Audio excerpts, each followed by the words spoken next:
Soyons saints, en partenariat avec Magnificat. Belle fête aux Adriens, Béline et Séraphine.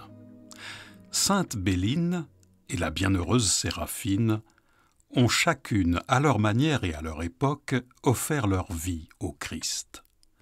Béline est née dans la région de l'Aube au XIIe siècle. Cette jeune bergère, aimée de tous, prend soin de ses brebis le jour, puis des malades et des pauvres la nuit. Leur village est sous le règne d'un seigneur, Jean de Pradines. Ce dernier rencontre la jolie jeune fille alors qu'elle garde son troupeau et lui fait des avances. Mais Béline a offert sa virginité au seigneur et se refuse à lui.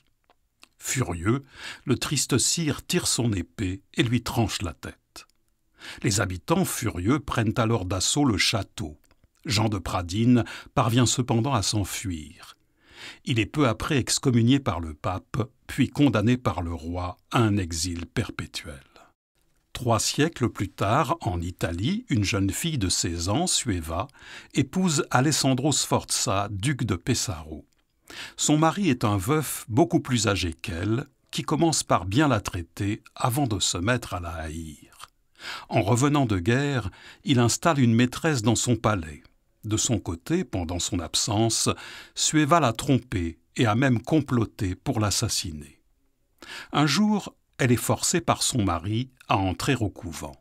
Elle tente de s'enfuir, mais il fait placer des sbires devant le couvent pour l'en empêcher, puis fait venir des juges afin de lui faire avouer ses infidélités et ses tentatives de meurtre. Mais elle garde un silence total. Au bout de 20 mois, elle vit une conversion profonde.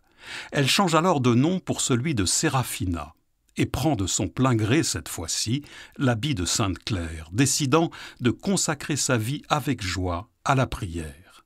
Elle vit ainsi pendant 20 ans, au cours desquels elle deviendra abbesse du couvent. Elle décède dans une réputation de sainteté, illustrant que tout pécheur peut devenir saint lorsqu'il embrasse la grâce de Dieu.